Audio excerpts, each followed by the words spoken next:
You've tuned in to the Beyond Hope podcast, your access to success strategies and more to help you survive and thrive through your loved one's addiction challenges while you move onward and upward with your life.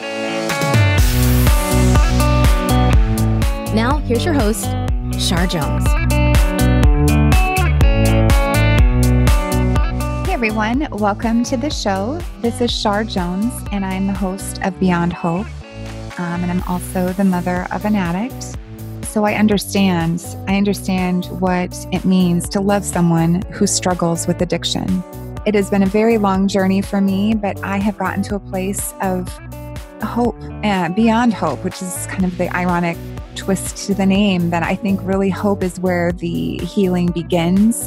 And on the other side of hope is life and joy and love and all these things that are no longer contingent upon the recovery of our addicts.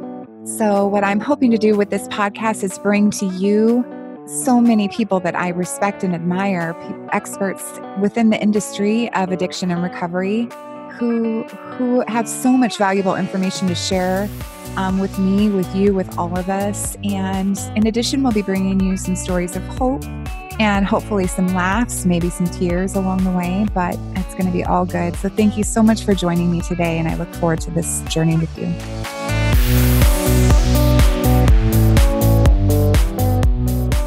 I don't care what you think, I don't care what you say, but believe it from a person like me, because people told me I could never get sober. People told me I'd never make it. People told me that I was going to be forever that ex-con gang member, drug addict. And you know what? Today I have 10 years clean. October 26, 2007 is the last time I touched anything. And forever I'm grateful for that. Hey everyone, welcome to the show. It has been a while and I apologize for that. You know, it's just been really interesting. I am in this kind of interesting place, I guess, feeling this sense of unease. And I attribute that to the separation between me and my daughter. So she is in long-term recovery right now, and she's been gone for 6 months. And I know she is thriving and she's exactly where she's supposed to be right now. And that is a beautiful thing. And it's funny because I think people expect that you're supposed to be happy and joyous and all of those things. And I am, but there's also this sense of loss, and I can't really explain it. I think it has to do with the separation that comes when our kids are active in their addiction, and they're so absent.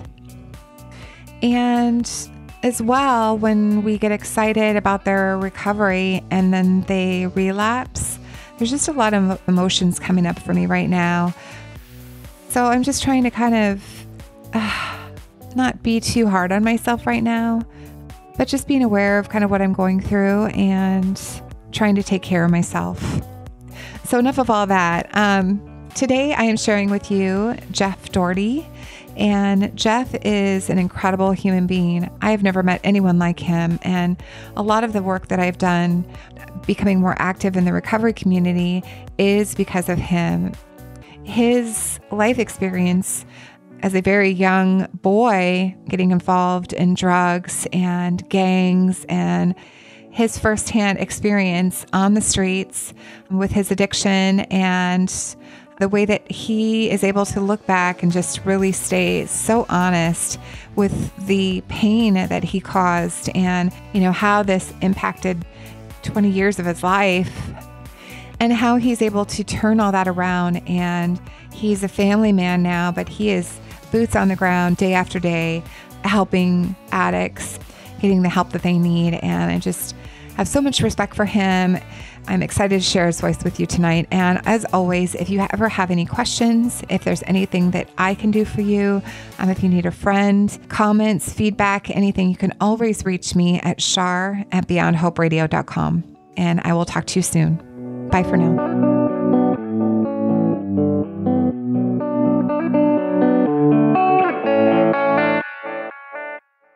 You're doing incredibly important work on the ground, day after day, saving lives. And I really want to give that the time and attention that it deserves. But before we go there, I just want to pause and kind of go back in time. And I want you to tell us a little bit about your story. What led you to drugs and alcohol? And what was your life like back then? Well, it's an interesting story. I would say that, first of all, because of, I grew up in a totally different environment. My mom and my grandparents are all missionaries. When I was about 2 years old, we used to travel the country into Uruguay and to Mexico and all over doing missionary work with a group called Youth of a Mission. And that was great. The problem is we were poor. So we lived in Miami, and it was me, my mom, and my sister. As a young kid, I got to learn how to run the street. I would still go to church on Sundays, and I would still do everything that I was supposed to do. But at a very young age, I was impressionable. At about 11 years old, I started, we call them shagging carts, but I would bring in carts from Publix, and I would carry out groceries for people and make extra money. When I was about 12 years old, I had a guy come up to me in the parking lot and say, "You want to make some money?" And I said, "Well, of course." I was poor. I didn't care. And I started running cocaine. So I was running cocaine at about age 12. I started stealing cars and doing all the other good stuff that goes along with that around 13. And I grew up in a very religious home. So I was kind of rebelling against religion and kind of rebelling against my mom. And I was very aggravated, very angry. I didn't have the things that other kids had. My mom struggled real hard. She worked 3 jobs until she got hurt and did everything she could for us. But we were food stamps and we were get our clothes secondhand and all that normal stuff that, the poor kids do. So I was very irritable and discontent, and I was just very jealous of everybody because, I was religious, but I was like, well, if there's a God, why is he making me go through this way? So when the opportunity came to make some money, of course I took it. About the age of 13, I got into a big fight with my mother, and my stepfather was an FBI agent at the time. She just got married about 2 years. And of course, being a teenager and being a boy and wanting to assert our power and our dominance, I couldn't have another guy in the house. I got into a fight with my mother and my father, and the police were called, and I ran and I jumped in the canal and I swam away. And, what I did is I got on a bus. My mom picked me up, put me on a bus. I was soaking wet with maybe $5 in my pocket and put me on a bus. And she said, "You're going to California. I can't control you." So I came out here to my father. And my father out here I hadn't seen for 13 years. So I didn't really know the man. And he was busy and he was an addict, and I'm sure my mother didn't know that. But with him being an addict, I was able to watch him do it with his friends. And it was cool, and everybody drank and everybody did cocaine and smoked pot. And it was the cool thing to do. That was the cool thing. So I grew up in that house. And as I went into high school, I found that I didn't really have a family at home because my dad was too busy with his friends or drugs or whatever. And in high school, I decided, well, I'm going to find a family. So I found gangs. And when I found gangs, it was all about family. And when you're young and impressionable and people love you and want to give you things and do all that kind of stuff, it becomes your family. And that's all that matters. But for the longest time, that's all that mattered to me was those people. My family didn't mean shit to me. When I went through high school, and I got kicked out of high school, of course, for gang activity, and went to continuation school and decided, hey, I need to straighten my life up. So what I did is I became valedictorian of my high school and graduated with honors. I was still starting to dabble in drugs. And my dad said, "Look, on my 18th birthday, you can either go to the military or you can leave." And I didn't have anything else going on. So I went to the Army. And off I went to Fort Sill, Oklahoma, and decided to be an artillery person. That worked out for a little while. But my activities and the things that I did in the military caused me to get a general under honorable condition discharge. And they asked me if I wanted to leave the military instead of getting court-martialed. So I did. And I left the military after a while and decided that I was going to go back to the streets, and I went home. Well, going home, I went right back to the gangs, and I went right back to the drugs. For the longest time, I didn't understand why my parents were the mean people. They wouldn't let me stay at their house. They wouldn't let me eat their food and, steal all their stuff and steal their cars, do all that good stuff, while I was there. I mean, come on, why wouldn't you let me stay there? So, and in turn, I caught my first prison term, and I thought I was that guy. I walked into prison, and I wanted to be the important person. I did the fights and the the normal gang stuff that's in there and rose to a pretty high rank in a prison gang and decided that was what my life was going to be like. So over the next 10 years of doing prison time, I was in and out. I did 3 terms and 12 violations and decided that's what I was going to be. I was going to be a gang member. I was going to be a drug addict. I was going to do everything I could to spend the rest of my life in prison. All the time doing this, in the times that I got out, I had 2 children. And during that time, 2 children, I get out on parole. I had a child with a lady, and she went to prison for sales. I went to prison for sales. Both those kids got put up into foster care. Getting out of prison for my 3rd time, and the vicious cycle. And I was just so broken and so beat down and so devastated on what I had done to my life and to my family and everything like that. And I had just heard about AA. I had heard about NA. I didn't really care. I wasn't a big God fan. I was pushed to go to God so much when I was younger, but it wasn't something I was drawn to. I have her see me get high and go through all that trauma that my other kids have gone through. Yeah.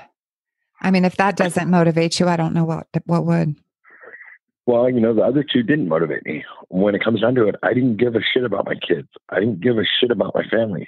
I didn't give a shit about my freedom. All I cared about was getting high. Somebody asked me recently, which it just kind of set me back. She just looked at me and she said, "Why is your daughter a drug addict?" And I was really taken aback by that question, to be honest with you. I didn't have an answer for it. Well, here's the theory behind it. I've worked with everybody from the bums on the streets to movie stars. And the fact is that drug addiction affects everybody. I've seen people that have millions and millions of dollars be drug addicts, and I've seen people that don't have any money be drug addicts. And it just happens. I don't know if it's chemically or what. Nobody is a little kid and saying, "Oh, well, what do you want to be when you grow up?" Nobody says, "I want to be a drug addict." It's always, "I'm a firefighter, I'm a cop, I'm a nurse." Nobody says, "Hey, I want to sell my body for drugs. Hey, I want to destroy my family and everything around me so I can get high." So nobody plans that. It's not a planned thing. And I don't know if it's hereditary, because my father was an addict, or, if it was something that was a victim of circumstances when I got into bad circumstances and I tried it, and the chemicals in my brain liked that drug. And I was off and running. I mean, no other drug. I mean, I tried heroin, I tried crack, I tried pills, I tried it all, and no other drug affected me like speed did. I was able to take a shot of heroin and put it down and not touch it for 6 months. It didn't bother me. Some people can't do that. They have to have it every couple hours. I was able to do cocaine and was like, okay, this is garbage. What can I do next? But methamphetamines took me to that level where I could not stop. And when people like to have that argument over it, it's a disease or it's a choice. And I like to tell them this, it was a choice for me to use when I first used, but it became a disease when I couldn't choose not to use it anymore. And everybody goes, "Well, how did you stop in one day?" I said, it became so bad that there was no other choice but die or get sober. So yeah, it is a choice, but it is also a mind-altering substance that makes you do things that you would never do. Yeah. I don't know anybody that's out there that's smoking crack saying, "Hey, I'm going to sell my body every day to get some crack." That's not what normal people do. So anybody that thinks that's normal behavior is crazy. And even in the drug culture scene, it's, okay, I'm a snorter, so I'm better than the guys that shoot it. Yeah. Or I'm a smoker and I'm better than the snorter, or I'm better than the guy that uses the needle. Right. I work on the streets every day now, and I go out there and help these kids that are out there on the streets, and I see it. And how many of those kids I asked, "How many times have you overdosed?" "Oh, 10 times, 12 times. That's not reported. Right. But these are kids that are out on the streets, sleeping on the streets, stealing for whatever to get high, and they're overdosing all the time. It's normal for them. It's okay. The girl I talked to today was like, "Oh, this girl stole my Narcan." I go, "So what happens if you do this last shot before you go into rehab? What if that overdoses you?" I said, "What are you going to say?" "Oh, I'd say, why did that chick steal my Narcan?" And I'm like, "Really?" And, these 2 that were going into treatment didn't have any insurance, didn't have any money, and I spent 7 hours with them trying to get them into treatment. I finally got them all the way down to Costa Mesa to get into a free facility and they decided they wanted to use more drugs. So they'd rather go out and run the streets than go to a place of scholarship. And that happens every day. I opened Foundations for Recovery quite a few years ago. So what I wanted to do is I wanted to personally visit each rehab. I wanted to talk to the clinicians. I wanted to talk to the staff. I wanted to talk to the clients. I wanted to find out, why is the program special? What makes it different? Because I get calls from parents all the time, and they'd be like, oh, well, you have to do a clinical assessment and actually find out what's going on with the person. Are they bipolar? Are they dual diagnosis? Do they have schizophrenia? Do they have seizures? Are they diabetic? There's a whole bunch of issues that you need to know before you can even say, hey, this is a good fit for you. What I like to do is tell the parents, okay, here's my 3 choices, what I think are good, better, and best. Take a look at these 3, and these are the ones that I like that are in your area or that will help you, and see if that works for you. And then you decide on which one you want to go to, because it's ultimately their decision. But if they rely on an expert in the field, they can say, hey, this person knows this. This person's actually been there, seen it, touched it, felt it, and they actually know what's going on with it. And we started following our clients. Now we're on year 4. So we follow our clients up to 4 years now. And the nice thing is to see the success stories, the ones that actually made it and doing better, and they know that they have someone to call if they mess up. If they mess up, that's okay. I mean, I prefer they don't, but if they mess up, I'll still help them. They might be going to Salvation Army, but, hey, you got to do what you got to do. We go out on the streets and we work in Tent City and we work in Skid Row and we work out on the streets where these kids are being curbed from rehabs when their insurance runs out, or they don't have any money or any insurance. Or I get a lot of kids out there that just turned 26, so they're off mommy and daddy's insurance and they don't have anything anymore. A lot of that's just the desperation that is so much more impactful to be able to see the actual things that are going on here, because a lot of people just see it in a movie or a TV show. Mm-hmm. But it's worse than that. If they went down there at night and, down to Santa Ana and the Civic Center and went down there at night, it's Zombieville. I mean, people are shooting dope, smoking dope all the way around, and people are selling their butt, and it's just gnarly. And people are living in tents, and there's, 200 people living in a little square that everybody's squished together. And what we're doing is we're having a big problem because the city doesn't know what to do. We don't have enough funding. And what we need to do is start educating not just the kids and not just the adults that are out there, but actually the city and the state, and get them on board with, hey, what can we do to make it different? Not just house them. Let's get them some education, or let's get them a job so they can support themselves. Yeah. You could just drive down the road at night and you can see homeless all over the place. Mm-hmm. And we live in America. We live in the biggest and best country in the world. Why can't we take care of our people? What's going on here? Yeah. And I think one of the biggest challenges for parents is when we have to make that decision where it's like, this is what I'm not going to tolerate. And if that means that I have to put you out, that's what I'm going to have to do. Nobody wants to see their kids sleeping out in the cold. Nobody wants to see their kids sleeping out in the rain. But, what happens when they steal your diamond wedding ring and pawned it for dope? What happens when they broke in your house and let everybody come and party in your house? Or, what happens when they steal your car? Maybe it hasn't got that bad yet, but it's going there, and it's got to get there, because drug addiction, when it happens, will go to the worst possible way. I know some functional addicts is what they like to call themselves right now. They can use drugs and they only use it on the weekends. But after a while, it becomes an everyday thing. All of a sudden now they've lost their job, they've lost their car, they've lost their family, and it's the same story over and over again. It's like I like to tell these youngsters that are out there. I said, you know what? You know why I know your story? Because I did exactly what you're doing 20 times more for 20 times longer. So as a child, we don't want to hear nothing because we know it all. And I'm sure all the moms and dads that are listening will know that how many times have we tried to teach our kids something, and, as a teenager, they're too bullheaded and they don't want to listen and they want to do it their way. Well, sometimes the cold hard fact is that they got to do it their own way. It's like burning your hand on the stove. Once they burn your hand on the stove, they might not do it again, but they might do it again. You never know. And I'm going to be real blunt here for a minute, but this is what I always tell the kids. So anybody that doesn't want to hear this, cover your ears, because this is what I'm raw and real, and this is how I explain it to them. And I explained it to them like this. You're a virgin, right? And you as a virgin go watch every movie there is, right? And you've read every book there is on sex. But until you actually had intercourse, how are you going to tell me how it feels? Because you can't. You don't know that feeling. You don't know that experience, because the fact is that, you know what? You can read every book and you can be as book smart as you want, but you're never going to feel the desperation. You're never going to feel that overwhelming desire to go use and nothing else matters, you're not going to know. This is an overpowering will and desire of the mind and body that will make you do things that you never thought you would do to be able to satisfy that urge. Now, addicts can change, but it takes such a massive amount of work and a massive amount of time and giving up a lot of things to be able to change.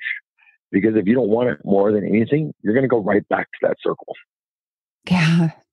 There's a lot of people in the industry of recovery that can talk all day about what needs to happen and how an addict thinks and all these things. But until you've been a parent and watched this happen to someone that you love so much, loving an addict, it's heartbreaking, Jeff. Let's take it this way. You've been through this with your child.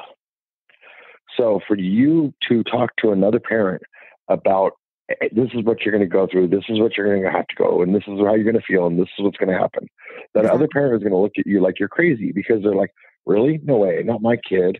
Instead, because now you are an expert because you've been through it.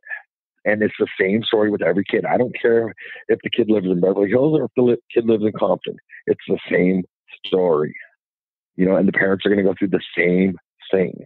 And that's why a lot of these support groups and everything are good, because the fact is that they can rely on what other parents have gone through and what the experiences that they've gone through and know what's coming, because they can tell you, hey, think how much you could tell a parent about what you went through. Absolutely. Now, it doesn't mean that they're going to listen, but the fact is you've experienced it, and they can deny it all they want. And they can also say, oh, it's not my child, but I'll bet you $100 the same stuff's going to happen.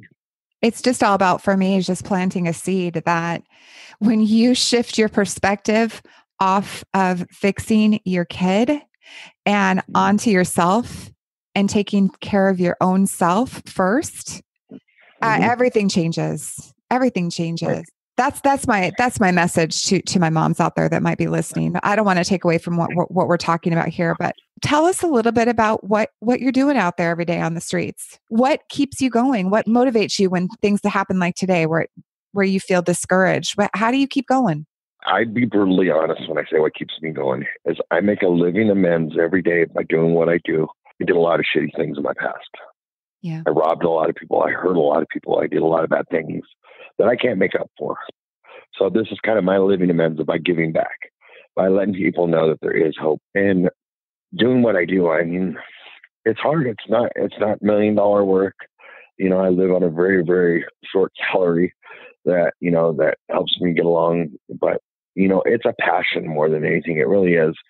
My wife doesn't understand, but it's something that just drives you inside, because of, I was one of those lost ones. I was the ones that said, they said I would never get sober and that I would never make it and I'd be in prison for the rest of my life, and I was able to show them wrong. So I like to deal with the hardcore people and the people that are knuckleheads and let them know, hey, there is hope. You can change, because I changed. I've got all the stupid tattoos and I've got all the, the stories and all that good stuff, but none of that shit matters. It's all part of my story and a part of my past, but it makes it so, you got to be driven. You got to be able to go out there and work every day on the streets and deal with people that are lost. Like the two that I picked up today were very, very bipolar, very schizophrenic, very codependent, and they're yelling at each other and they want to shoot dope in my car. And I don't allow people to use dope around me. And I'm like, look, you have a choice. Do you want help or not? If you don't want help, get out and go do what you're doing. Yeah. I'm done playing with you. I played with you guys for 7 hours, and you got to want it too. And don't give me the stories of, hey, drive me here, drive me there, because I'm not your taxi. Right. I'm not your daddy. I'm not your mommy. I'm not your girlfriend. I'm a person here trying to save your goddamn life. Right. And if you don't want that, get out. Absolutely. And that might be harsh to a lot of people. But in dealing with this every single day, I deal with so many addicts and alcoholics that you have to be hardline with them, because so many other people are out there just for their money, for their private pay or their insurance or whatever. But you know what? Screw that. This is about saving lives. This is about smacking them in their ass and giving them a reality. And I tell parents all the time, I just told a mom the other day, her son got a scholarship to a place in Colorado. Well, the son decided to leave after 2 days and come back to California. Well, mommy's an enabler, grandma's an enabler. So he didn't like the program. And now he's court ordered to the program, and he decided to bail out on it. So now he's in jail because he didn't do the program, because I talked to the DA for him and got him approved to go to the program, did all the legwork, got him a scholarship bed, got somebody to pay for a ticket for him for free, give him some spending money and everything like that. These people volunteered to help pay for that stuff. And he decided to walk out after 2 days. And then the mom wanted to be angry about it. And I said, okay, so let me see here. Everybody put in about a week's worth of work for your son. He got a $20,000 scholarship for free. So it didn't cost anybody anything, no insurance, no money, no nothing. And this is a mom that's very poor. Somebody paid for his plane ticket. Somebody paid for his baggage. Somebody gave him some spending money and all this. And he decided to walk out because he didn't want to do the program. So is the right place for him jail? Absolutely. Will I help him again? Absolutely, but only on my terms. Because he's done this. This is like his 8th time doing this. I'm going to leave and I'm going to go back to mommy's and I'm going to do dope and I'm going to sell dope out of mommy's house. And mommy's going to cry online and mommy's going to cry, to everybody else about how my son deals dope. But she's letting him stay there. She's letting him deal dope out there. If you cry about it, you can't let him stay there and do that because you're enabling the bad behavior continue. It's like when you have a 3-year-old. Do you let your 3-year-old keep doing temper tantrums in the middle of the store? Or you take him outside, and she'll potentially lose her housing and everything else over this because he's not supposed to be there. So she could lose her housing and she could lose all this other stuff because she decides that, hey, I feel bad because my son says he's going to die and my son says it's cold. So I'm going to let him stay here, but I could lose my housing and I could lose everything I have because I want to let this little kid run my life and do whatever he wants. He's 25. So it's time to grow up. It's time to pull up those big boy pants, get a job, and be like everybody else in America.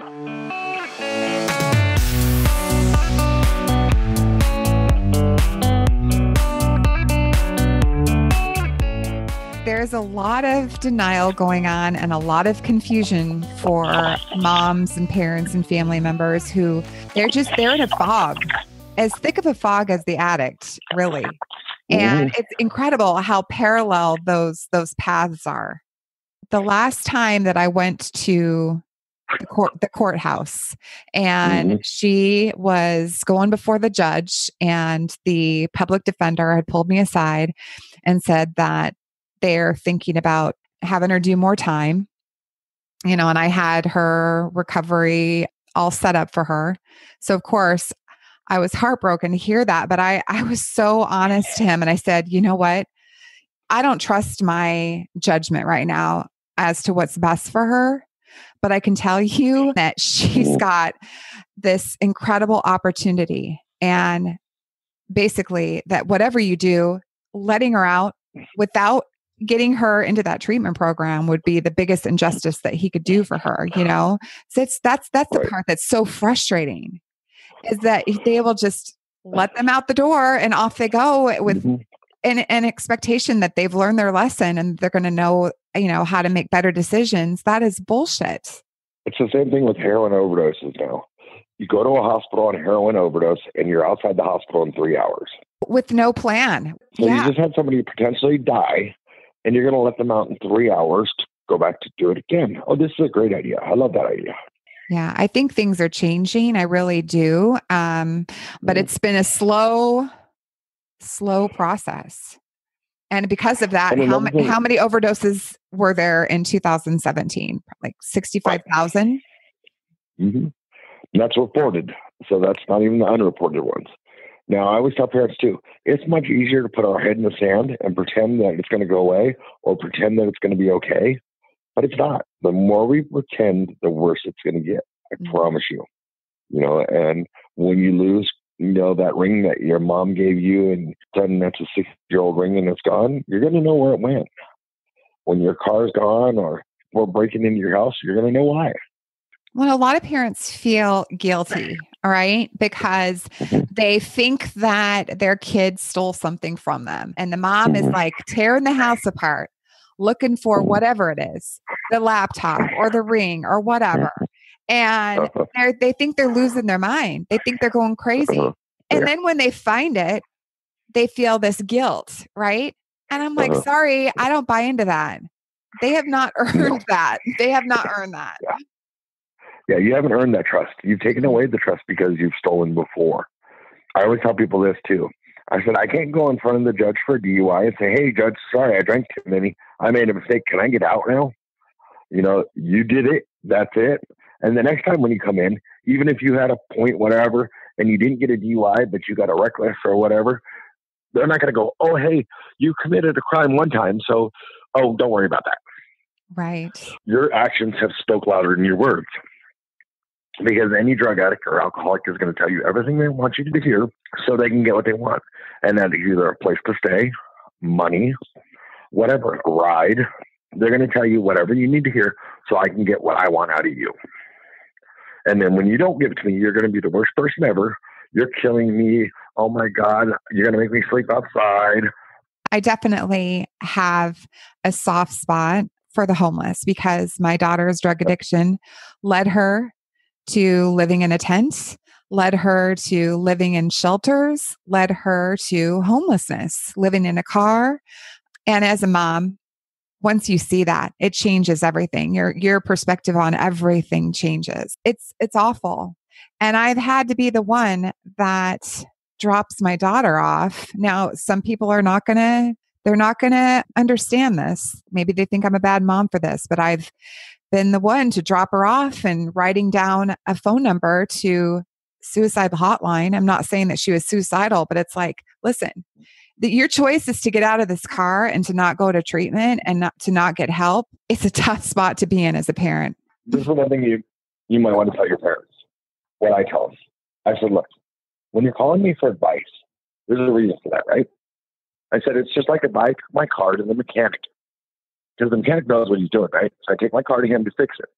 Now, am I going to sit there and tell him how to fix my car, or am I going to let him fix my car? So just like an addiction, unless you go to somebody that's been there and spent the time and effort and the knowledge behind it, you're going to be, you don't know. It's like, okay, can you take a transmission out? I can't. I have no clue. So I always tell them that, and they get blown away on that because I go, that's the cold hard fact. We all know how to do an oil change, but you know how to do a brake job? It's a little bit tougher. Yeah. And they're like, huh? They're like, no, I never touched the brakes on a Porsche. I'm like, well, me either. So I bet you if we tear it apart, we can really mess it up. Or when you want to take it to the mechanic and have it done right. Talk to somebody that's expert. Talk to somebody that's been around for a while. Above all else, this is a business. And it's a business that's growing every day with millions and millions and millions of dollars. Well, listen, this is the stuff that kills me, is when you hear parents that say that would never happen to my kid. That is somebody that doesn't have a clue. Right. Because I've had my daughter jump out of the car with it moving to avoid going to treatment. But let me back up, because where I was going with the homeless piece was, and my heart goes out to them, right? And I see these kids and I'm like, I know that kid right there holding that sign is somebody's son or daughter. Sometimes I will just say, does your mom know where you are? I mean, you're sitting at a light and there's a kid standing there with the sign. And sometimes I'll ask them, it's like, does your mom know where you are? When was the last time you spoke to your family? Or what I tell people, I never give money. I'll bring a sandwich to them. I'll bring water to them. Yeah. I will give them a list. I carry a resource list with me. So in my county, you can look up all the free resources and everything like that. And I printed it out. And I have a stack of 100 in my car. So every time I pull up the light and I see a kid like that, I go, here's a resource list. If you want it, here's help. Here's a sandwich. Yeah. And I started carrying socks and tarps with me because a tarp at the 99-cent store might give somebody some shelter that didn't have. So at least I know they can cover themselves up in the rain. And I used to carry socks because socks are the number one thing homeless people always want. And I give a pair of socks to them. But if you give them money, they're going to buy alcohol or drugs. Guaranteed. Don't care what you say. They're going to buy drugs or alcohol every single time. I know a bunch of these homeless kids out there that sit on the corner and they make $100 a day, begging for money, and that pays for their hotel room, that pays for their drugs. And that's their routine. They're caught in the vicious cycle of, I'm going to get my drug money, I'm going to get my hotel, or they won't get a hotel because they want to spend more on drugs. And that's what they do. No, and it's hard because it pulls on our heartstrings, especially if we see a mom with a little kid. Of course. Man. I always want it, but I ask them, hey, what do you need? Do you need some formula? Do you need this? Do you need diapers or whatever? I'll go get them for you. Yeah. But I'm not going to give you the cash. No, and I've seen it happen. And some people tell you, hey, I don't want food. I just want money. And I'm like, I would respect you more if you stood out there with a sign saying, hey, I want to buy some drugs. Yeah, right. And I've had a ton of them that want to claim that they're vets. And I ask them, where did you serve? What's your MOS? They have no clue. And they're like, what? And then I know they're full of shit. Yeah. And that's hard because you know what? There are a lot of vets out there that need help. But there are a lot of resources for vets also. I like the idea of keeping a list with you. I'm going to do that. I really like that idea. And you can do that in any county, in any state. You can go online, look up, the resources in your area, ask. We made a Facebook page called Free Resources for Addicts and Homeless. I'm on that. What we did is we put it for every state so everybody can put their own from wherever they're at. Because I want the parents to work at it too. You want your help for your son, but what are you willing to do for it? Are you willing to take an hour out of your night each night to look up free resources? Because if you're not, you're begging me for help, but you won't help yourself or your kid. And we're trying to build something that's open to everybody, so everybody has a resource in anywhere they're at. If they're in Waukema or if they're in Kentucky or wherever, they need to have those resources and know where to find them. Yeah. And there's a lot of resources out there that a lot of people don't know about. There's a ton of people that get free bicycles for when you get for work, or working wardrobe that'll give you a free wardrobe to go interview in. And Friends Society will pay for your DMV fees to get your license back. There's a bunch of places that will do that. But if you don't do the research, you don't know. Yeah, you're right about that. Tomorrow, we have a group called Operation Healthy Hearts that I go out with Friday. And in El Monte, they do a feed on the riverbed for the homeless families that are in the riverbed. And they, a girl named Jackie puts it on, and she does a homeless feed, and they got hygiene, and they get clothes, and the Department of Health Services goes there, and the LA County Sheriff's Help, and they give a lot of resources, but there's only maybe like 30 or 40 people that show up. If we were able to do that in every county, and they make them work for it, okay, what are you going to do? Hey, you get the free food, you get the free clothes, but here's a list. Here, talk to this person over here and see if we can help you. They got to be able to get 15 minutes of their time, to be able to get anything. Yeah. Because, otherwise all you're doing is giving a handout, not a handout. Yeah, I love that. The hand up. I love that. We all have a path. We all have a journey that we have to walk. And I think it's just trusting your path and trusting your place in this world. And everybody, like down here in California, it's the big thing in Dana Point is saying, all these homeless people, but they have no solution for it. So what do we do to help get these people off the street so they're not doing that? Thank you for saying that. That's part of what we're here for, right? It's just to continue to explore more areas where we can continue to give and make a difference. And I just want to thank you for talking with me. Is there anything else that you wanted to share before we close? One thing I like to tell all parents is, look, it's not your fault. It's not your fault. Get that through your head. It's not your fault. Remember that you're dealing with someone that's sick. Mental wise, not physically wise, but they might be that too, but mentally wise. So they're not thinking in the clear mind. They're not thinking about how they love you. They're not thinking about how you used to take them to the ball games and everything like that. This is somebody that has a serious addiction problem that needs to get serious. But if you put your head in the sand, it's not going to go away. If you don't try to get some help for them, they're not going to get better. It's not going to wave a magic wand and all of a sudden one day they're going to be like, oh, I'm good. No, it's not going to happen like that. They need to be reprogrammed. They need to get some education. They need to get some therapy. They need to actually go through some of the stuff. And there's plenty of options out there, even if you have no resources or no money. You just got to look or ask. If you ask, I'm here, you're here. My phone doesn't shut off. I leave my phone on 24/7. And anybody can call me at any time. My number is 714-733-0222. If you need an ear to listen to you or person of reason or anything, I'm there. I don't care. I don't care who you are, where you're from, if you're a senator or if you're a janitor. I'm here to help with whatever. And so are a lot of people out there. And if you realize that you have that help, that 10-pound phone won't feel so heavy to pick it up and say, hey, I need some help. But it starts at home. You as a parent have to pick up that phone and say, hey, I need help. What can I do? And hopefully with this podcast and some other stuff and the resources and the people that are out there, you can get some information, some knowledge and be able to grow it, and share this information with other people and other parents as you see them going through it. Because the fact is 9 out of 10 people in the United States have somebody in their family that's addicted. Yeah. Thank you, Jeff. I was thinking that, it's not your fault. It's not your fault. I get that. But as soon as you see it for what it is and you start to get educated and you start to understand what you're really up against, then going forward, you are responsible for what you do and how your decisions impact your kids. And at that point, in my opinion, once that fog starts to clear and you start to see what's really going on, you are responsible for how your decisions impact your loved ones. And I feel that. If you've been dealing with addiction with your family for over a year, yes, you're part of the problem. If your kid just started using 3 months ago and you don't really know, then yeah, I can understand being naive and not knowing. But if you've been dealing with this for over a year, you're part of the problem. You need help at counseling just as much as they do. Yeah. Because you need to learn how to do healthy boundaries. You need to have tough love, whatever way works for you. Mm-hmm. Like I said, I don't care if you do it with Jesus, the gym, 12 steps, whatever. Just find a way that works for you and find a way that works for your kid or your husband or whoever it is that's an addiction, because it's a disease that affects everybody. And to those parents that think that, it wouldn't happen to my kid, and if it was my kid, I would know. I'm sorry. I'm going to call you on that, because there was no shortage of love for me, for my child. And I did not know. I didn't know that my daughter was a drug addict. And so it can happen to you. Don't trust that you're going to know the signs. Get educated. My mother was a missionary. My grandparents are missionaries. I grew up in the church. All my family are preachers.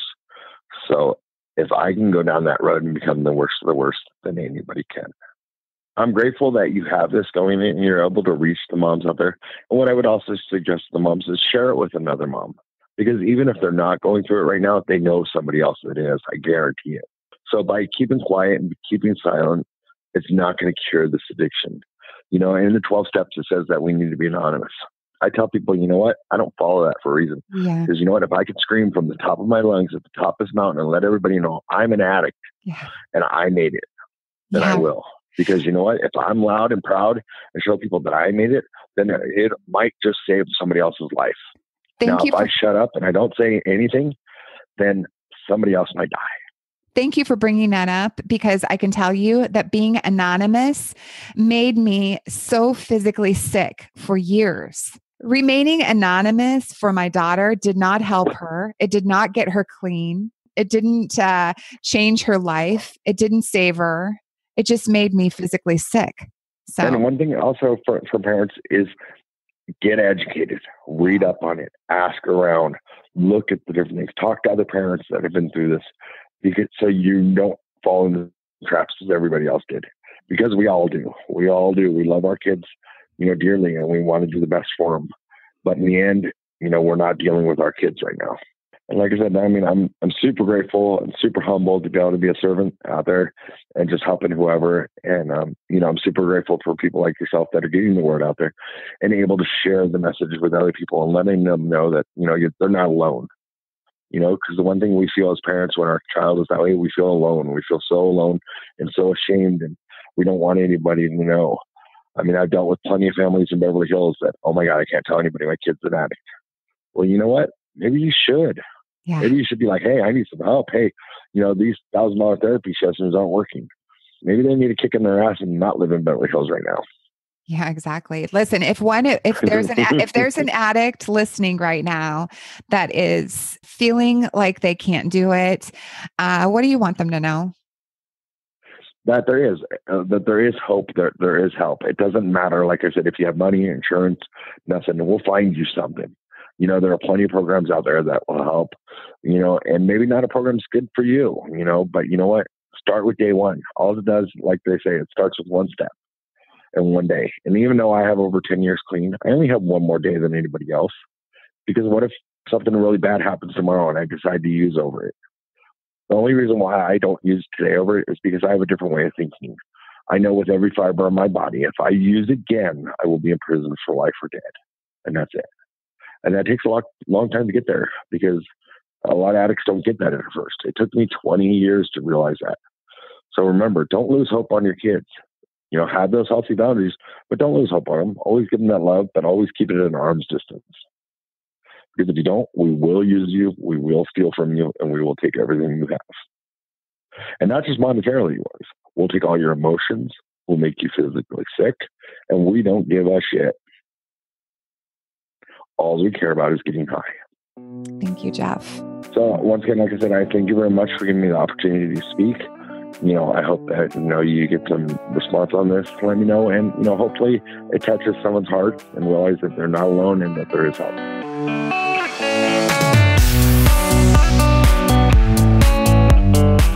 Hey, everyone. Thank you so much for tuning in and for helping me to connect with other moms of addicts or loved ones who are struggling with addiction in their lives. If you have questions for me, comments, suggestions on future show content, or perhaps there's a specific topic that you would like to hear from an expert in the field, I would love to hear from you. I am also interested in sharing your voice. So if you have messages of hope or personal stories that you think would resonate with our listeners, please send me an email. You can type me out a message, or you can include an attachment to an audio clip with your voice. You can send that to shar@beyondhoperadio.com. And with that, thank you again, and I'll talk to you soon. Bye for now.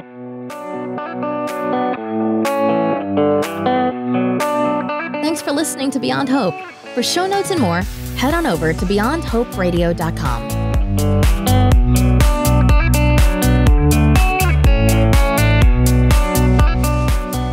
A huge thank you to recoveryinnovators.com and James Healy. Thank you so much for putting up with me and for helping me to produce and launch the show. I couldn't have done it without you. You are so awesome. And to anybody else who has been considering working with James, highly recommend him. Please go over to his website and check it out, recoveryinnovators.com.